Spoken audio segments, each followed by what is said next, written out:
Alright. Welcome back, everybody, to the channel.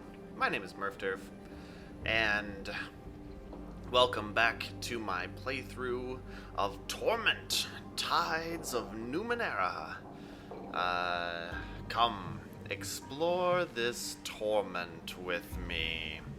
So, I did a quick look up, and yes, I am in the right place to find the Patrick Rothfuss character. I just haven't looked in the right place in this place.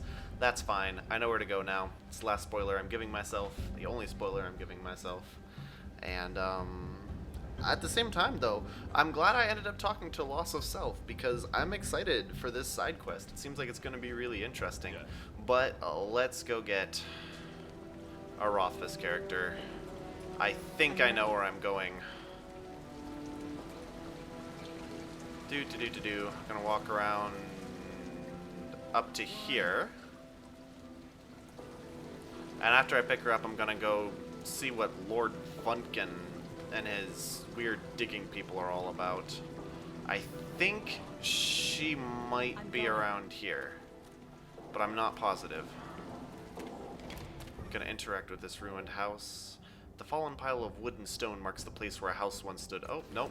They're telling me I can only walk away. Uh-oh. Maybe I don't know what I'm doing. Oh, that would be bad. Huh. Alright, I'm supposed to find a caravansary. I don't know where that is. Guess this is like a hospital. Chirurgical things. That's like a hospital thing, right?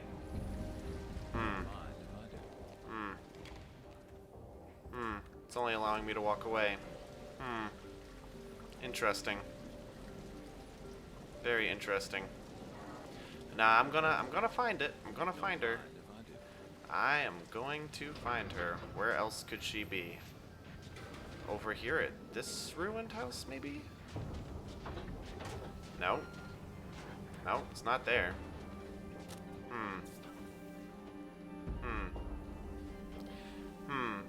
Not there. Not there. Uh-oh. I don't know where I'm going. That's right, the Stickus. That's the guy I gotta talk to. And, I don't know how to get across. Maybe it's this fallen house. Did I already interact there? I'm gonna go run over there. See if it, gives me the character I'm looking for. Hey there, house. Oh, I think this is it. This house was reduced to rubble when a part of the cliff face collapsed. There is evidence that squatters have slept here recently. A ragged blanket, rotted fruit peelings, and footprints in the dust itself. Something scratches deep within the rubble. It sounds like someone, or something, is in there. Hello? The rubble makes no response. Dig deeper into the rubble. You crawl partway inside, pushing aside boards and a thin slab of slate. A small girl gasps, throwing up a hand to block the sudden light. She's young, no more than 10 or 11 years old. She has made herself as small as possible to fit inside the tiny gap in the rubble. Her hair is dark and curly. She pulls herself deeper into the rubble, away from you. Maybe for a 10 or 11-year-old, I think I would first try come on out. I won't hurt you. Like, you want to reassure them that you're not gonna be a threat first. She shakes her head vigorously, trying to shoo you away. You hear a voice behind you. I told you patience would pay off, lads.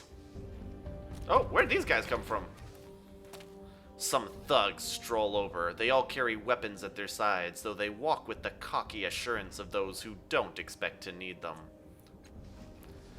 I swear I checked this hovel, says one of them. She wasn't here. No one was. How did this draft find her so easily? He gestures dismissively in your direction. Do you see my other guy's tattoos, though? Don't fret it, beggar. The thug looks you up and down, then calls out in the direction of the rubble. Come on, little bird. Doesn't matter how good you are at hiding. You had to come out sometime. Huh, that's creepy. It's like some exorcism-looking stuff. The girl huddles behind you, keeping you between her and the thugs. Even so, it's obvious she's not sure about you either. Don't let them take me, please. Why don't you want to go with them? One of the men interrupts. She's lost, he says. The little urchin ran away from her home. Her mother asked us to find her and bring her back safely. To the girl, is that true? No, she grabs your wrist. They're bad men. They want to steal me. Kidnappers! Now that's just crude. The man crosses his arms. We're delivery men, that's all. The means and motivations of our employers ain't none of our business. He sighs, dropping his facade. He turns to you with a look that pleads for understanding. But, alright, yeah. There is a slaver who put up a fine bounty if we bring her back. It's all legal and none of your business. Best you stay out of it. He says the words kindly enough, but his colleagues' hands are on their weapons. Scan thoughts. It's not like I want to work for slavers, but jobs are scarce as it is. You can't take me. Her grip on your wrist tightens. She found me. She has the discoverer's right. Hooded thug. He raises an eyebrow, a bemused smirk playing on his face. Is that so? Well, Spider Jack, what do you say? Is she coming with us, or are we taking her from you? Ooh. Oh, man. Alright, so I can try to intimidate them. That's cool. I can try to persuade them that slavery is evil, which I'm really liking. Especially since, like, he doesn't want to work for slavers anyway. Or I can deceive him and tell him that I was hired instead. I'm going to try to persuade. Ooh, this is going to be difficult. I'm going to use someone who has... I'm going to use not all, half of Allegern's intelligence, and succeed! Yes! He mulls over what you said, scowling as he does. Skist, he says finally. Fine, I'm out! He storms off, no longer looking you in the eye. She's right, damn it! I can't face my family after doing a job like this. Yay, everybody's a decent person! Come on, lads. That's nice. That's really nice. Oh God, thank you. They were going to take me back to that woman. I've never met anyone so cruel. When she found me the first time she even... My apologies. I'm still out of sorts. You have my thanks and grace, sir. Aw, it's... See, it's stuff like this. Like, why do they think I'm supposed to be a guy? I'm obviously my lady. Oh well, whatever. It's a big game and... They didn't have the biggest staff working on it. Still, default of sir. Ugh, whatever. For a moment, it looks like she might hug you, but at the last moment she seems to think better of it and pulls up short a half-dozen steps away. She collects herself, standing straight with her shoulders back. Then she nods, the gesture so polite, it's almost formal. My name is Rhin. My home and hearth and bread are yours to use. Except, I don't have any of those things. She blushes then, looking around self-consciously. How long were you hiding in that building? She blinks a little, as if confused or surprised at your question. Then she looks around, shifting nervously from foot to foot. This is my place. This is where I sleep. This is your home? She looks at the shattered wreckage. No, this is just where I was staying. I ran away. My home is a long way from here. Where are you from? She looks out at the horizon and makes a vague gesture. Really far away, but I'm not sure exactly which direction.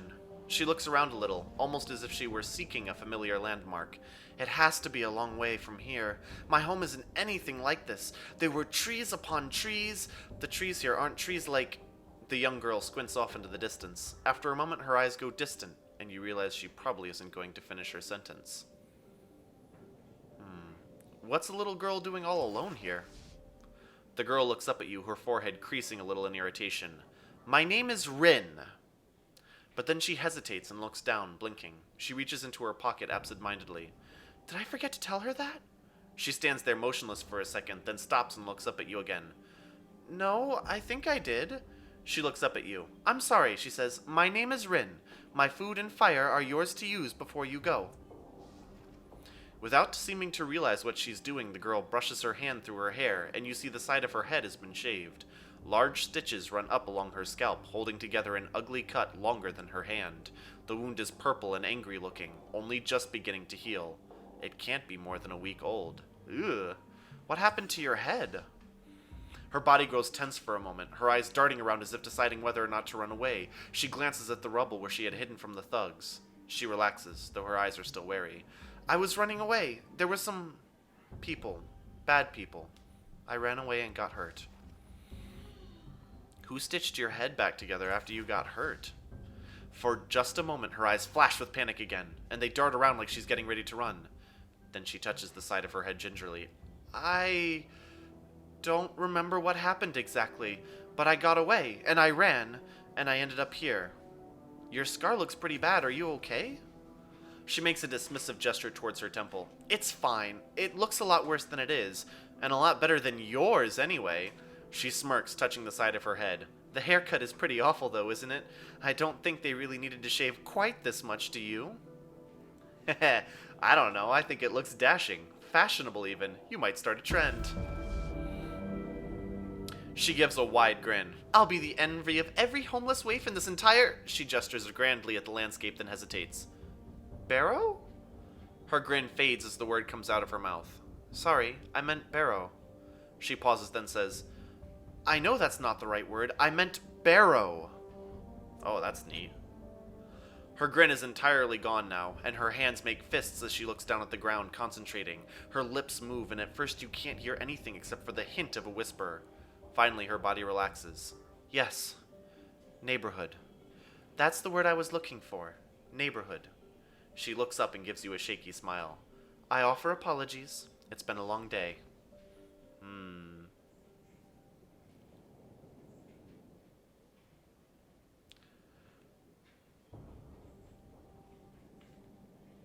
So this is, I don't know if it would work as well with 10 or 11-year-olds, because I usually work with younger children. But with younger children, at least, if their story doesn't fit, talking to them about how their story fits can often get them to talk to you about what really happened. So I'm going to try to go with, your story doesn't fit. Who fixed your wound and shaved your head? If you could hardly sit up, how did you keep running? She scowls at you fiercely. I didn't know I was talking to a judge, she says angrily. I told you I can't remember. Not for days on either side of... whatever happened. She looked away, mouth pressed into a firm line. I'm sorry, Rhin. I was just trying to help. It seems like you've had a rough couple of days. She gives you a wavering smile. Oh, it's not all bad. I found some shimmery berries today, so that means I get to play I wonder if this will poison me later. That's always exciting. Oh dear. Is there anything I can do to help? She shrugs nonchalantly. I don't know, I'm pretty good here, unless you happen to have any spare food you aren't using, or water, or a blanket, or a new bed, or a house, or, you know, anything at all. Rhin starts out talking with a playful smile on her face, but then her eyes well up. Her voice stays cheerful, even as the tears are running down her cheeks. She wipes them away, embarrassed and angry, but her hands are shaking now, and there are more tears and words continue to pour out of her. I offer apologies, it's just that I've been hungry for days. I don't know where I am. My head hurts and nothing makes sense. She laughs then, helplessly, with a tinge of trembling panic finally bleeding into her tone. God's around me. I'm all broken in my head. The moon is wrong and I'm so tired of being scared all the time.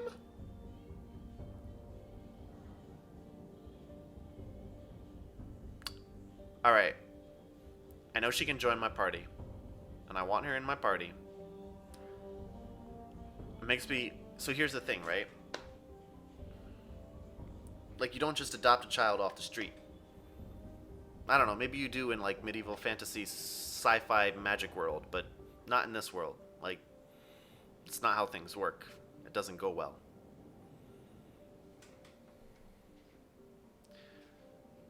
I'll take care of you, come with me. Also, that's, like, not giving her any choice, too. That doesn't feel good. She's 10 or 11. Like... I wouldn't tell a 5-year-old, I'll take care of you, come with me. I would be like, would you like to come with me? I would make it a question. I definitely wouldn't say that to a 10 or 11-year-old. I'm going to give her a few shins. And I guess if I have to restart everything, I apologize in advance. She blinks at the money in her hand, then looks to you and gives a small, awkward curtsy. Thanks and grace, my lady. Truly. Alright? Let's talk about something else. Sure. It's not safe here. You should come with me. She looks at the tiny nook she was hiding in, then back to you. Where are you going? I can say, I don't know, but you'll be safer with me than you will here. Maybe we can find you a doctor. I think that's important. If her wound is feeling infected. Maybe we can find you a doctor. Maybe. She wraps her arms around herself. But what about those thugs? What if somebody else comes after me? Or after you? I'm not a fighter. I can't help you. I could say, it's dangerous whether you stay here or come with me. I can say, don't worry about that. I'll keep you out of trouble. Or I can say, you're right. I can't afford to take a kid with me. You know something? I really like the, it's dangerous whether you stay here alone or come with me. At least with me, you can learn to take care of yourself. That's definitely, like, my thing. Gotta teach kids what to do. I guess so. She sets her jaw and nods. Alright, I'll do it. I feel like I'm raising tides all over the spectrum. Let's go. Hey, I got Rhin. Woo! What's going on? Oop, I didn't mean to talk to you. Let's continue on. Awesome. Alright, I got 4 people in my party. Feels great. Feels good. Gonna quick save. I'm gonna go talk to that, Oh, I think this thing can give me, Let's talk to these triangles. These 3 triangles float serenely above the scuffed stone basin. You can't help noticing that the citizens of Sagus are giving this monument a wide berth. The largest triangle shines brightly, radiating a soothing warmth. The middle, darker one hovers above it. It turns slightly away from the first with what strikes you as disdain. The third is small, dryly amused, and so deeply indigo as to be nearly black. It is removed from the first 2 triangles. You hesitate. You were sensing emotions from these objects. Intent. Something is strange here. Crouched look at the stone basin. The stone is cracked in places, but far newer than the ancient shapes that float above. You suspect that the citizens of Sagus added the basin to make the triangles look less out of place. Alright, I'm going to examine the smallest triangle first. The tiny object spins slightly faster than the others. The more you stare at it, the more you sense a growing presence in the air, the icy regard of distant eyes. You blink, swaying. In the half second before you open your eyes, you hear the thunderous crack of wood on wood and the rumble of distant voices. You snatch your hand from the triangle. Study the medium-sized triangle. Staring at this triangle is disorienting. The longer you stare at it, the more you feel a tight coiling sensation in your own head. Standing on your toes and stretching, you manage to brush the triangle's icy face with your finger. The air thickens like a weight over you, and you struggle to keep your eyes open. Between the thumping of your heartbeat, you hear thousands of purposeful, rhythmic footsteps treading endless stairs toward the peak of a vast, echoing room. Alright, time to touch the large triangle. You reach out, and time slows. Your hand drifts past individual motes of light, dappled dust, moving into the warm glow of the large triangle. Calm warmth bleeds up your arm when you grasp the edge of the triangle. It's somehow rigid and flexible at the same time. Wonder how it managed that. You blink and a strip of light unwinds ahead of you like a path through infinite murmuring dark. Behind you is an ever-shifting zoetrope of linked, motionless yous. It is your past, you realize. Every second of it, every choice pouring out of you and trailing away into the black. You open your eyes. You're back at the stone ring, still touching the triangle. All 3 of them are watching you. You blink again. XP, the strip of light, the surrounding darkness, and in the valley between the slow pulsing of your heart, you hear the murmurs of countless witnesses, the raised voices of your past and future companions, the heated condemnations of enemies you haven't met yet, and above it all, a trio of voices, one warm, one cold, and one dryly practical. They are speaking a verdict, but you can't hear them over the din.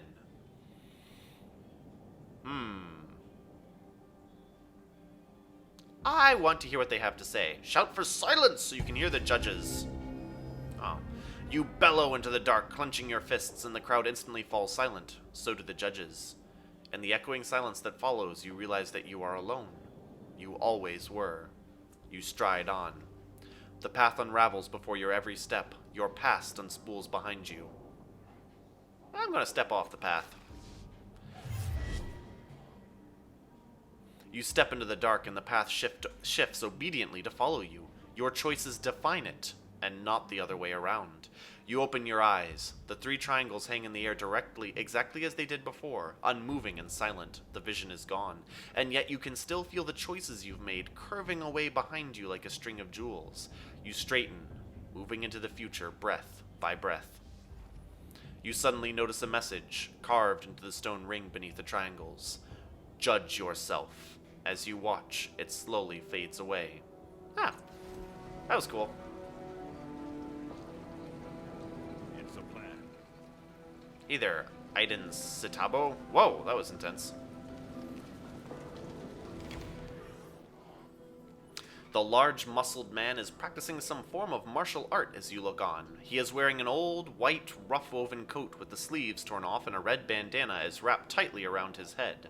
He seems to be moving much faster than his size suggests is possible. Is this a Ryu joke? He glides between stances as swiftly as water. His fists are blurring hammers, striking at invisible enemies. His bare, calloused feet snap and slash at the air like knives. Where did you learn to fight like that?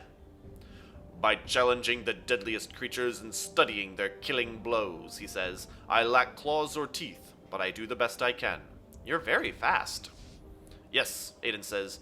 The Dribble's gift! His hand slips around an invisible assailant's arm. He snaps it with a stab of his elbow, then crushes his enemy's throat and flips him over his shoulder to the ground. Jacinta Moray! He shouts, spinning over the invisible adversary's corpse to deliver a triangle of jabs to the chest of his next attacker. The entire set of moves took no longer than 4 seconds. He catches you staring and smiles. You must be wondering why I'm shouting. Yes. I'm not surprised. I must look like a lunatic, he says, before spearing his opponent's jugular with 3 fingers. Canted thrust! It helps me focus my breathing, my strength and will. It reminds me of how weak I once was, and how strong I've become. Years ago, I was a starving beggar. I managed to steal a wedge of pie crust and was terrified that someone else would take it from me. So I hid inside that metal structure over there to enjoy my feast. Bite of the hidden crab, he says, clawing his enemy's eyes. The stale crust crumbled into pieces between my eager fingers, and something strange happened. They drifted toward the ground like the softest of snowflakes. I was able to pluck each of them out of the air before they fell. At first I was delighted. Then I wept. How far had I fallen that clean food was a miracle? He sighs, then delivers 4 more blows to the air's belly. But the miracle never ended. The longer I lived in that shelter, the more I could slow the world by concentrating. I swore never to waste this gift. I would honor it by becoming stronger, faster. I would challenge the predators of the world and take their killing blows from them. I would never be prey again. Crush stomp! I can say I'm faster than them. I'm not ready to challenge that guy. I'm not the fastest person in the world. Alright, I'm gonna go talk to this Stickus over here. See if I can figure out what he's doing.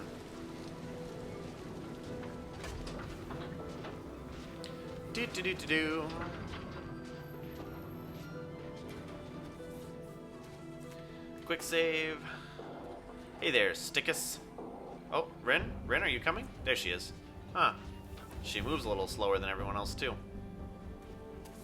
I'll remember that. Partially hidden in the trash of the dump is a strange and frightened creature. It is covered in chitin, like an insect. Chitin. Sorry, I always forget how you're supposed to pronounce that. But its shell looks thin and soft, and its small and malformed claws seem half-grown. It stares at you from its hiding place and chitters incomprehensibly. Aww. It's lost. It exudes a sense of sentience as it watches you, but you sense nothing in its mind, as though it were a common animal. Are you the rogue Stickus that everyone is looking for? As you speak, you gesture in the direction of the square where you met Lord Vunkern, and the Stickus seems to understand. It shrinks back, raising its deformed claws as if to defend itself. It doesn't seem like it would be much of a threat to anyone. It puffs a minuscule amount of vapor from the spiracles on its head. How did you get here?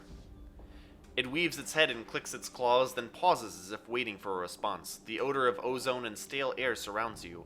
When you make no reply in its language, it shakes its head vigorously and says nothing more. Where are you from? A series of gurgling sounds emerges from deep inside its belly, punctuated by a concussive grunt, followed by a scent of sparks struck from rocks and metal. It isn't clear whether the Stickus understood you or not. Gonna leave the Stickus alone for the moment. Dude doesn't seem like he's trying to hurt anyone. Anyway, I think I saw some stickuses in that place I went into while looking for Rhin. Oh, okay, hello. I'll remember that. A scrawny boy in rags reaches out to you as you passed. Ma'am, please, ma'am. I know you saw the stickus hiding in the midden. Please don't tell anyone about him, ma'am. He's not doing anyone any harm. Updated my journal. Ooh. You saw his hands? They're like human hands. He can't dig like the others. It's not him that's bringing down the houses. What is this stickus to you?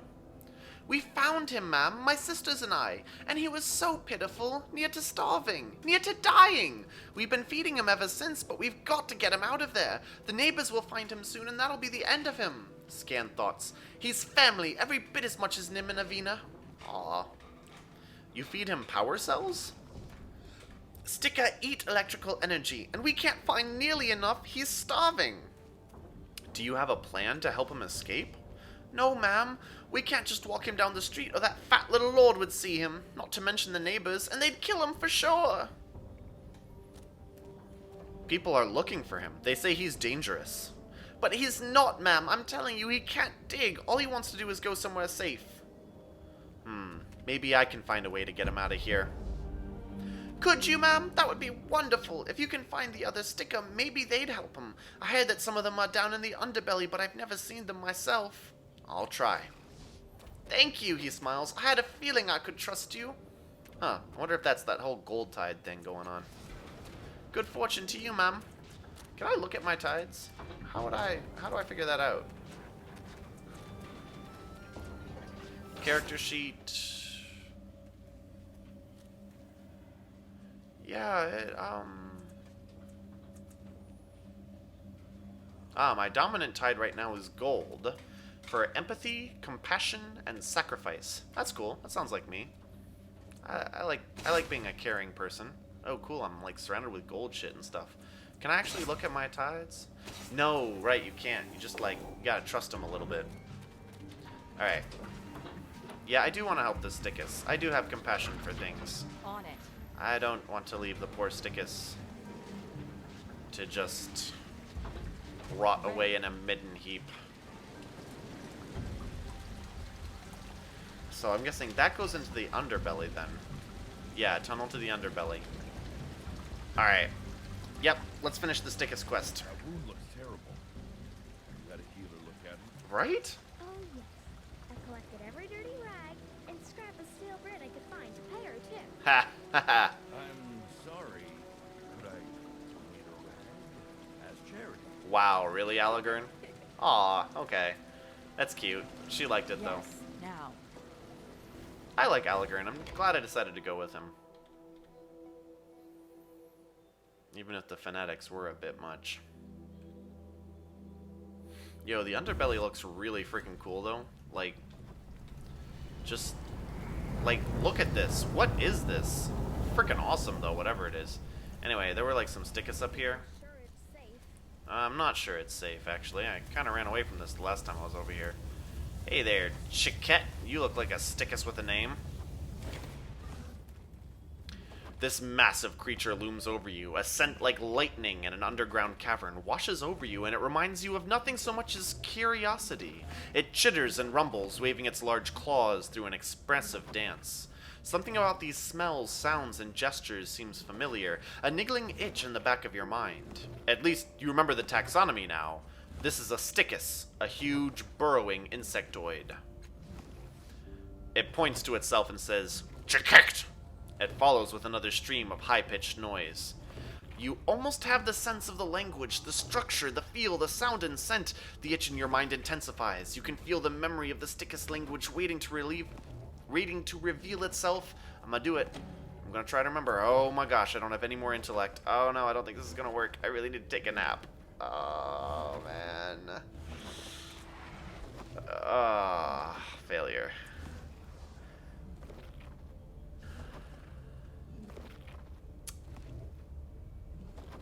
I wonder if I'll be able... Okay. You focus deep within your mind, blocking out external distraction and will the memories to rise. There must be a reason this tongue sounds familiar to you. There must!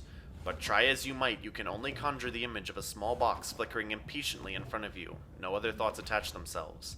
At last, you relinquish the attempt. it's fruitless. Would have been freaking awesome if it had worked on a 35% chance. Alright, I'm going to try to help the Stickus I just found. It looks at you for a moment, almost as if it can't believe what it just heard.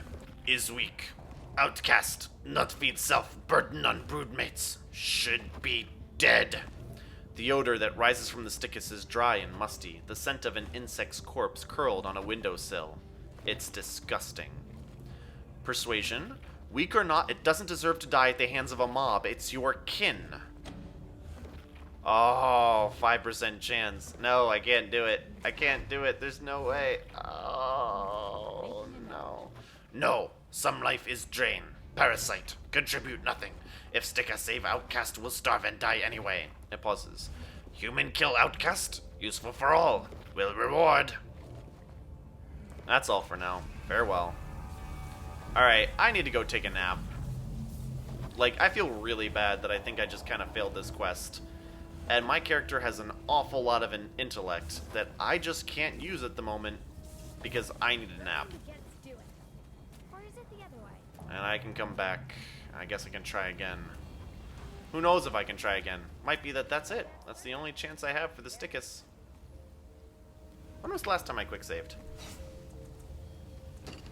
I don't want to leave that Stickus. Ah, autosave. Excellent. Before I went down into the tunnel. Beautiful. I don't want to leave that Stickus to die. Just because I'm tired. That's not okay. Surely there's enough time for a single Stickus. Hey there, hooded thug.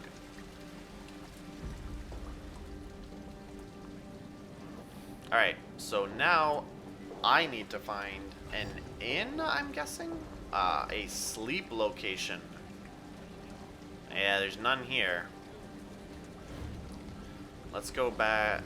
Let's go up, north, west, east, south to the Caravanserai. That actually might have a sleep location in it. Or is it the other way? Darn shame, though. I haven't used my companions enough. They still have all their stuff. All right. Let's see if they'll have a place where they'll let me sleep. And then I can go try and save the Stickus' life. And also, like, remember the Stickus language, which would be pretty cool. Hey, barkeep! And Tarnak Hobbs. Explorers. And a sylph. Ah, so many great things. Any sleeping places right around here? Nope. Oh, hey, but there's a door in the cliff. Where does that go? Underbelly? No, to the Cave of Lost Words. Awesome. Alright, but right now I really, before I do anything else, I just need to find somewhere to sleep. Huh. Silver Orphans, Tranquility. Yeah, Tranquility. Now that looks like a place to sleep. Out in the open? Okay. Whatever. Hopefully it only cost me like 1 shim a night or something. A woman as tall and graceful as a willow steps forward to greet you. She bows, then looks down at you with warm, gold-flecked eyes. Welcome, she says, to Tranquility's Rest. I am the proprietress, Tranquility. Are you looking for a place to take your ease? As she speaks, a sense of delicious calm comes over you, and you find yourself wanting to agree with her. There is nothing you'd like better right now than the peace and solitude of a quiet room. Forgive me for asking, but are you human? She laughs melodiously. No need for apologies. Given my height, it is a natural question. I am indeed human, a human mutant, and fortunate to live in Sagus Cliffs, where that is not a crime.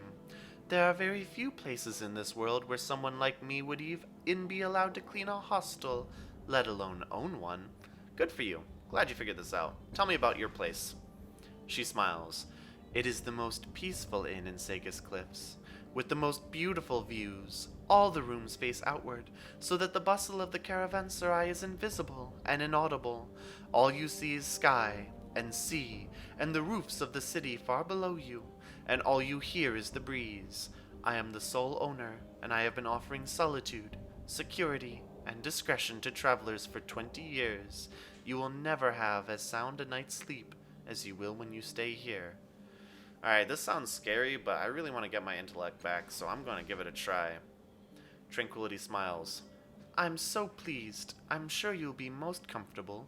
The price is 20 shins per person. Ah! Never mind, farewell. I'm gonna see if I can find a better place to sleep than that. I'm trying to find, like, a 1 shin per person inn, please.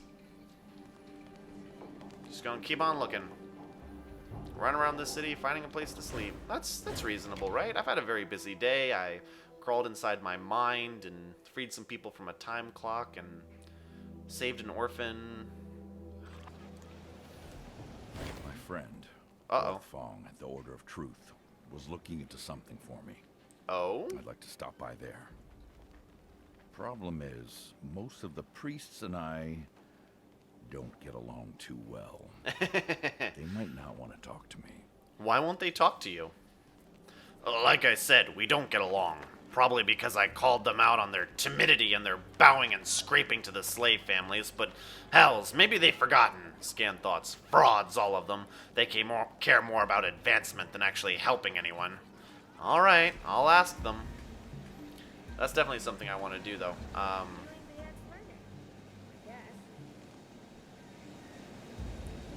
But first, I'd really like to find somewhere to sleep.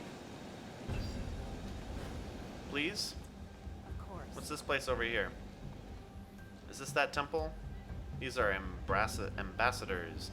These are wealthy townspeople, Let's go. levies, nanos, city officials, Saigon, whatever that means. Checking my map, the Order of Truth, the ladder to the underbelly. There's like an underbelly place everywhere in here. The council tower, the red thicket. None of these are sleeping places. Man, maybe rest really does just cost 20 shins, but that seems inordinately expensive, especially if, like, I'm going to be using my intellect all the time. Maybe sometimes I'm just going to fail at stuff, but that frickin' sucks, doesn't it? I don't want to fail at things. I want to succeed at everything all the time. And do everything all the time. No place to rest here. Sorry, Algern. We'll come right back, I promise. Oh, and no place to go anywhere? Those tattoos tickle when they move. No. Ha. You'd be more of a giggler if they did.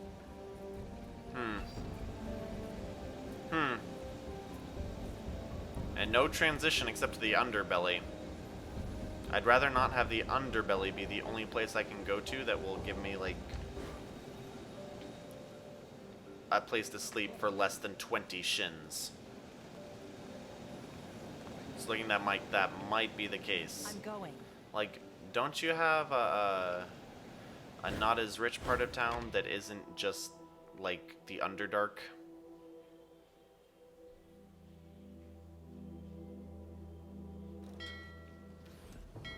On it.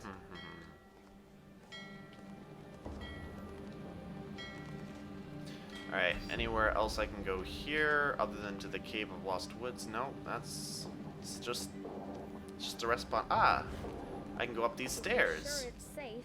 I'm not sure, my friend, but we're gonna see what I can do. Ooh, nice! Skyships. That's awesome. Ah, look at these things. They're so cool. That looks really rickety, though. Master Renino. Ah, so many great people to talk to. I just want a place to nap first. Is it possible to rest? Like, in the middle of the city? Are the Crimson Fists gonna come up to me? I serve the Flaming Fist!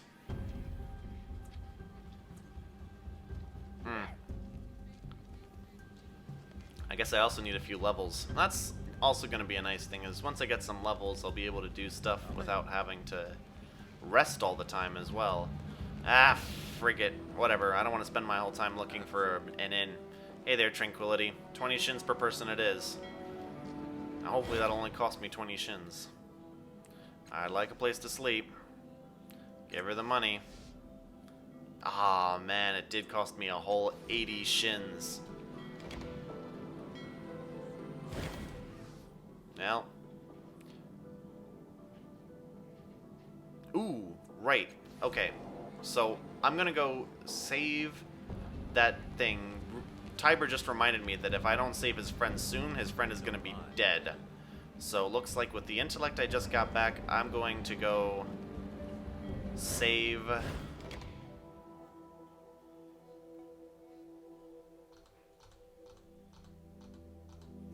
save the chitinous creature. Forget his name, the Stickus. Gonna go save the Stickus, and I am going. Trust and honesty are our bonds. Cool. And then I'm gonna go save Tiber's friend.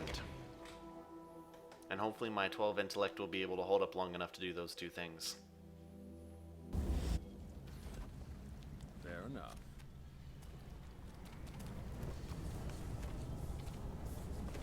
Go. Alright, Chiquette, let's try this again. Alright, I'm gonna try to remember how to speak the Stickus language.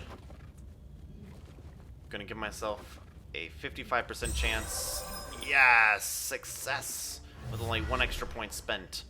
Your mind blurs, a memory racing up from forgotten depths. You see yourself interacting with a Stickus, the two of you patiently exchanging hand signals, a small box between the two of you translating your words and thoughts.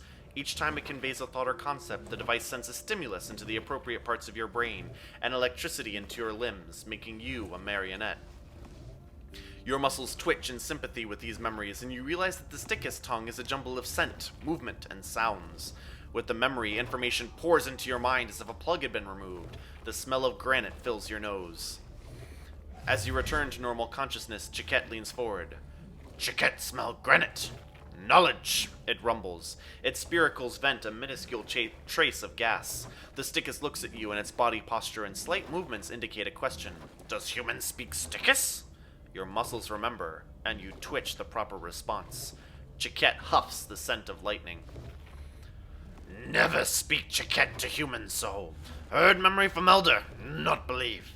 Human almost sentient? Imagine. Grub think like Stickus. It claps its hands together. Speak smart. Better now. Alright, let's see if we can help out the Stickus at Cliff's Edge. Persuasion. Oh, still 5%, 25%, 45%, 65%. I'm gonna do it. I'll have 8 intellect left. Success. Making a note. Again, a long moment in which the Stickus stares at you. You have the sense that it is evaluating you with eyes that see beyond the human visible spectrum. Human care strange. Why so much for a person of Stika? A stray breeze whirls a zephyr of bafflement past your nose. But yes, if human care, Chiquette care. We'll save. Awesome. Hey there, outcast Stickus. How's it going? The deformed Stickus sees you approach, and it grunts and chitters with pleasure. The scent of newly unearthed stone surrounds it. Friendship, it signs. You've survived. How are you now that you've returned to your native habitat? Sticka broodmates, not welcome. Sent anger, want dead, it shrugs. Not dig Nell tunnel, not strong. How are the other Sticka treating you? Not treat, ignore, but smell. It draws in its spikes and spiracles in healing. You mimic it and catch the faint ting of acrid gas, something flammable maybe. Mark tunnels, warn not enter. Oh. I guess this is one of those no real happy endings to this one, but still, I feel good I didn't have to kill it in front of those kids. What are you eating down here? Beg food, all devices, drink lightning from them. It points to a tidy pile of new Monera that sits nearby. Looking more closely, you see that they are mostly electrical power sources. Try keep clean. Leave the Stickus alone. Sugar. Alright, I'm gonna check my journal. Did I finish that then? Nope. I need to tell Lord Vitgern now that his problem is taken care of.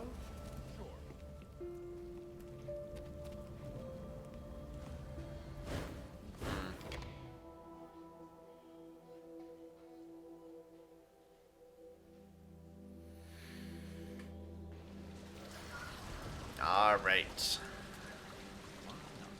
Let's go talk to the guy I don't really like. Quick save and discussion.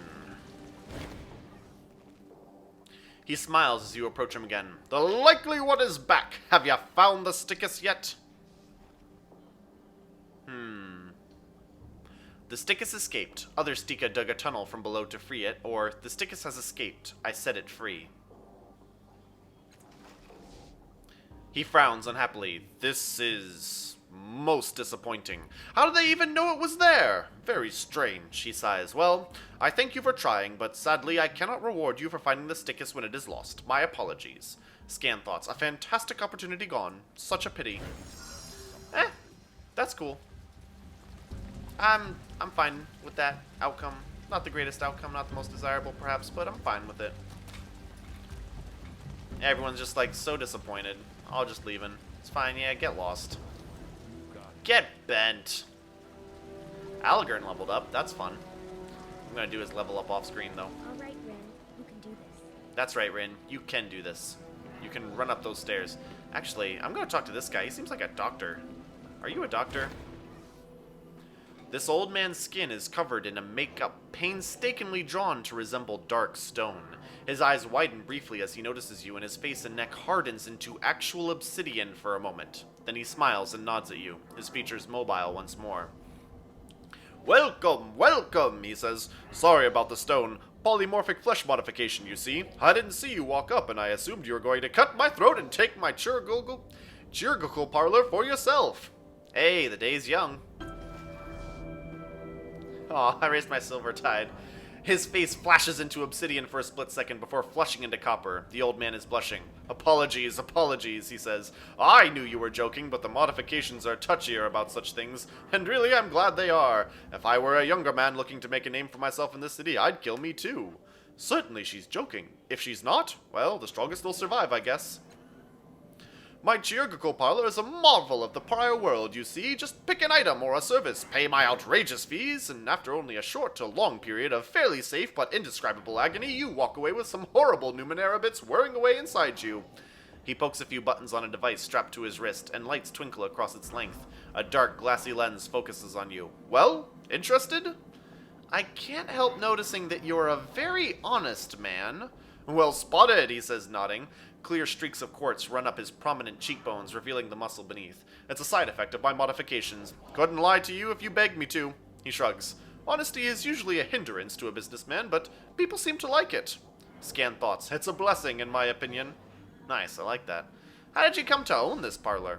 It was originally a partnership, he says. My colleagues and I spent 2 years digging it out and getting the whole mess working. He sighs.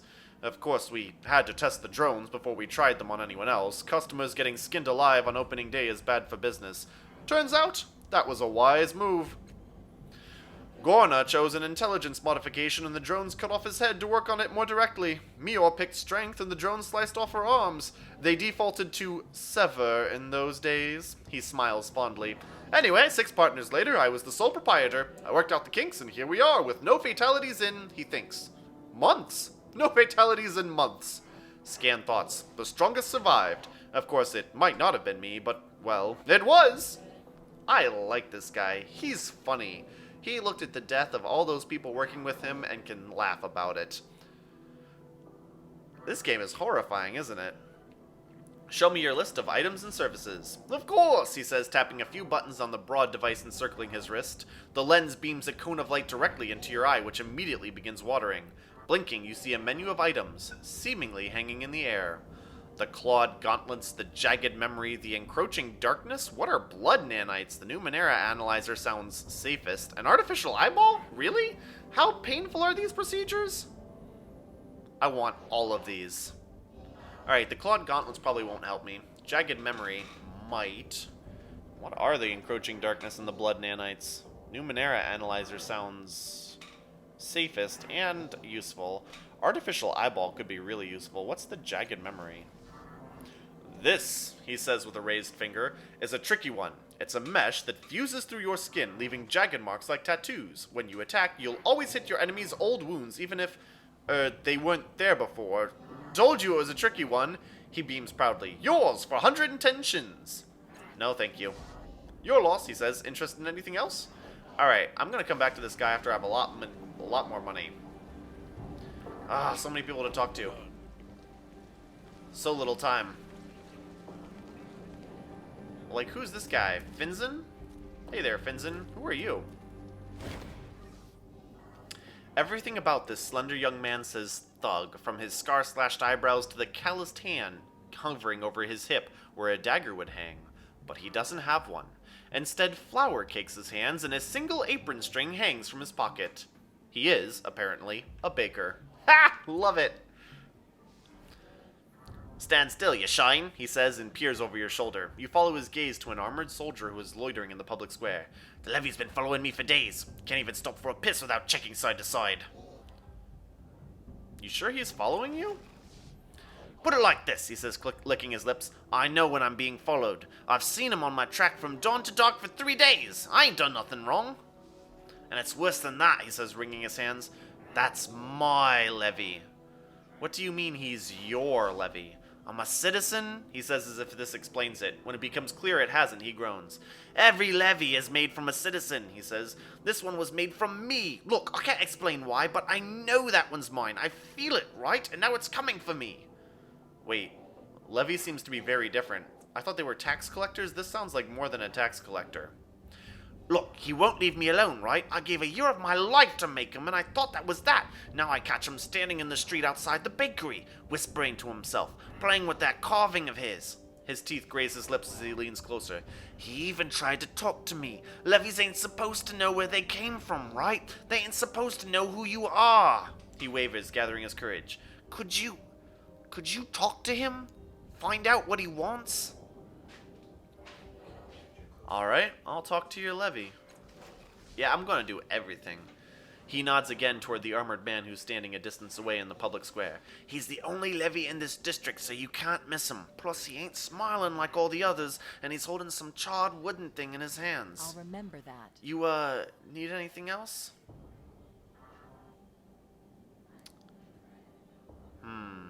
What is normal behavior for a levy anyway? There, he hesitates, raising his hands as if he's trying to contain his response before he lets it escape his mouth. They work for the people who make the laws, right? And if someone breaks those laws, they track them down. Always smiling, mind you. Figures that my levy would be the unhappy kind. Huh. How did they create your levy? I look like a Scarlock to you? All I know is where they told me to stand. His eyes rove past your face and snap back. Look, people who want to be, respectable in this town, they become citizens. The way you do that is you step into this glass chamber. Ooh, that sounds promising. Takes a year out of your life, they say. I'll figure it squeezes that year into human shape. Don't know how. Wouldn't pay 2 shins to know. Farewell. I'll be here. On it. Alright, I'm going to talk to this levy. Oh man, it's a tormented levy. Poor guy. The face of this armored man is oddly generic, almost as if it was designed to be forgettable. His livery marks him as a soldier in service of Sega's Cliffs. A levy. The word comes easily to your mind. He stares past you, turning a small charred object over and over in his hands, whispering to himself. His overlarge eyes are red, wet, and haunted. He appears to be looking for someone, and having spoken to Finzen, you can imagine who. The aura of shame around him is so powerful that you can practically taste it. What are you holding there? Not going to start out with setting him up with the Finzen thing. He says, then grimaces as though the words hurt him. I'm holding my shame. His hands unfold one bloody, soot-covered finger at a time. A crudely made wooden bird lies there, painted in pinks and pale blues, and charred around the edges. That bird represents your shame? Represents? No. This is my shame, and I'm holding it. He swallows. I can't put it down. Finzen sent me to find out why you're following him. Yes? He says, the despair melting away, and that moment he looks like a child with a child's desperate hope. He knows too, doesn't he? He sees what he did. What we did. Tears leak from his eyes, trailing down into his mouth as he continues. When the machine ripped the year from him to make me, I felt the choices unraveling before me. He hugs himself. I see them coming. None of it can be changed. I'll remember that. Tell him this, for me. The Gillen Manor job did happen. A servant caught him, called the levies. They chased him and he set a fire. His eyes squeezed shut. The fire spread through the neighborhood. People were trapped. People screamed. His hand clenches over the charred toy bird in his palms with a soft crunch. Please tell him. Tell him I'm with him in the dock, hiding from the mobs, sobbing. Tell him to give me a different year, a better one. Whoa, this is intense. What kind of year do you want from Finzen? A year without the blackened door, he says earnestly, without the hand tangled in the grate, the weeping in the dark places. Silent tears stream down his face. He doesn't seem to be aware of them. Wails rising from the glowing ashes, my arms bound with ragged rope. Every time I'm there in those last minutes, I try to apologize, but my mouth... His fingertips brush at his lips. My mouth is full of dirt and blood. Hold on. I'll speak to Finzen. What is going on? Did you find out anything? He asks, eyes darting around you to check on the distant levy. I've spoken to the levy. He mentioned something about a Gillam Manor job? He what? Finzen says, going pale. Keep your voice down. You tell anyone else about this? No? Good. He lowers his voice. I have to be, unspecific about this, understand? Before I became a citizen, I wasn't a nice person. I took things for money, and just a few weeks ago, certain people told me they wanted me to rob Gillam Manor. He grimaces, rubbing his neck. I was going to do it, but then I became a citizen, gave up a year of my life to create the levy. That levy. Something changed, he says, frowning. All of a sudden, I couldn't get the dangers out of my head. How thick the levy patrols were like, or how the captain himself was looking into, one of my older adventures. He plays with the apron strings hanging from his pocket. So I cancelled the job and started working at my aunt's bakery. Never did the Gillam job, and that's the truth. The levy is seeing what would have happened if you did the job. He wants a different year from you. Making a note. Oh, I get it, he says, rolling his eyes. It's a shakedown. Give me a year, I'll tell them what you did. Well, I ain't done anything. I never killed anyone, and I don't owe him nothing. I can't keep handing out years like they're free. Based on what he said, it sounds like becoming a citizen saved your life. And that was my decision, not his. Making a note. He groans. Oh, I'd go up to Government Square and tell the captain of levies what he's up to if I had any way of explaining it. Hey, your levy is following me around. I think it's because he's haunted by my criminal past. I can persuade him. I think I want to do that. I don't understand what's going on with the levy, but people don't deserve to suffer like that. What good would telling the captain of the levies do, though? Levies ain't supposed to follow the citizens around. They ain't supposed to get all weepy either. Telling the captain would take care of the problem for sure, but I ain't about to try it myself. He shrugs. You want to try talking to her? She's in Government Square. I'd rather not. Didn't think so, he says gloomily. Can't say I blame you either. What then?